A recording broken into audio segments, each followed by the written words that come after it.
नमस्कार, country mail देख रहे हैं आप और मैं हूं आपके साथ आदित्य राजपूत। आज सुबह से कुछ स्टूडेंट जो हैं वो बोपी ऑफिस के बाहर जो है प्रदर्शन कर रहे हैं। इनसे हम जानते हैं क्या कारण है इनका प्रदर्शन करने का। मैम, पहले तो आप ये बताइए क्या कारण है प्रदर्शन करने का। सर, कारण ये है कि हमें 1 साल हो गया काउंसलिंग का वेट करते हुए। अब हम काउंसलिंग की नोटिफिकेशन आई है, हम यहाँ पे आए हैं इतनी दूर से सफर करके, यहाँ पहुंचे हैं, कहते हैं ओपन मेरिट की सीट जो है वो बुक हो रखी हैं, अब आप अपने घरों को जाओ। सर, हमें इतने टाइम से वेट कर रहे हैं, जब अब काउंसलिंग का टाइम आया है तो हमें घर को वापस भेज रहे हैं कि ओपन मेरिट के लिए अब कोई स्पेस नहीं रही यहाँ पे कॉलेजेस में।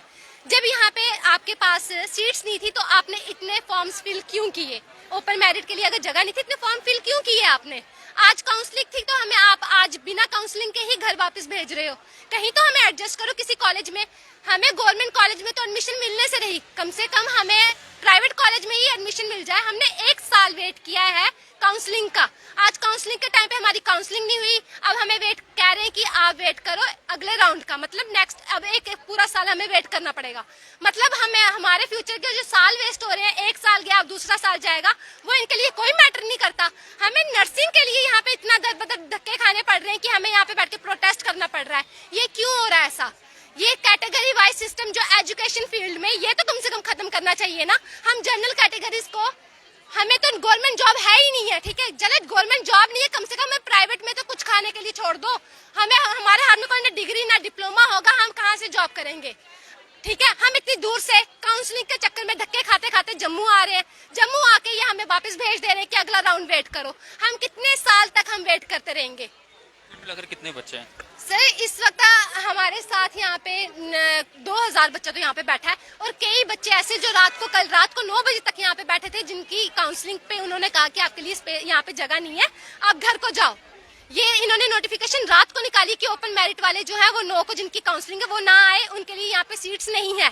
जब आपके पास सीट्स नहीं है तो आपने जो फर्स्ट नोटिफिकेशन काउंसलिंग की कही थी वो क्यों आपने निकाली है? फिर बच्चे इतनी दूर से यहाँ पे आए, साल वेट किया काउंसलिंग का, फिर वो काउंसलिंग टाइम पे क्यों नहीं हो रही है?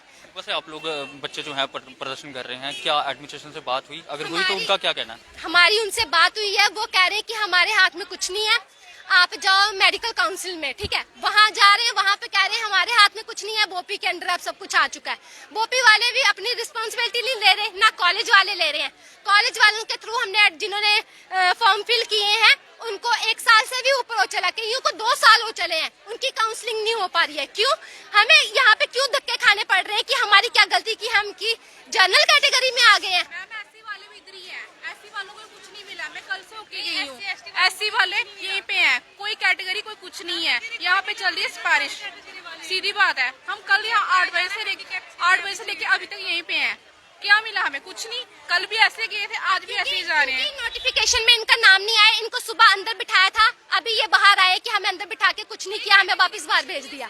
वो कह रहे हैं कि यहाँ पे जो हैंडीकैप्ड है उनके लिए सीट्स है। अब हम हैंडीकैप्ड कहाँ जाके हाथ बाजू तुड़वा लें अपनी कि हमें यहाँ पे सीट चाहिए? बताओ, पढ़ने के लिए हाथ बाजू तुड़वा के जाए अपने कि हमें सीट मिलेगी यहाँ पे? किसी के लिए कोई यहाँ पे, मतलब पढ़ाई करने के लिए धक्के खाने पड़ रहे हैं। हमने लेटरल में यहाँ से क्यों की? क्योंकि हमने पहले एएनएम की, लेटरल जीएनएम कर रहे हैं कि हमें ऐसे अदर स्टेट से करेंगे 3.5 साल लगेंगे, यहाँ पे लेटरल में 2 साल लगेंगे। हम अपना टाइम बचाने के लिए यहाँ पे हमें डबल से डबल टाइम लग रहा है। अब ना हम बाहर के हैं ना हम यहाँ के हैं, हमें पढ़ाई के लिए धक्के खाने पड़ रहे हैं। सोचा था कि इतनी मेहनत करने के बाद इस तरह से रोडों पर धक्के खाने पड़ेंगे? मैंने तो आज तक सोचा नहीं था। मैंने सोचा था पढ़ाई लिखाई करके अपने फ्यूचर, लड़की के लिए होता है कि अपने पैरों पे स्टैंड होना, और यहाँ पे आप देख रहे हो मोस्टली लड़कियां ही धक्के खा रही हैं। बेटी बचाओ बेटी पढ़ाओ मोदी का अभियान, ये आपको देखने में लग ही रहा होगा कि ये बेटियां यहाँ पे खज्जल हो रही हैं, सुबह की बैठी हैं। कहाँ कहाँ से, हिमाचल से, डोडा भद्रवाह से, कितनी दूर से लड़कियां आई हैं, इसलिए आई हैं। ये मतलब कि अब कहते हैं कि 370 का बीच में कोई रोल नहीं है, 370 अच्छा रोल निभा रही है। हर कोई खज्जल हो रहा है यहाँ पे, हर किसी को अपने हक के लिए यहाँ पे धरना लगा के बैठना पड़ रहा है। जाओ तो फॉर्म इतने लगाओ, एक तो इन्होंने फॉर्म सबमिट की, ऊपर से हमें 8 बजे तक बिठाए रखा।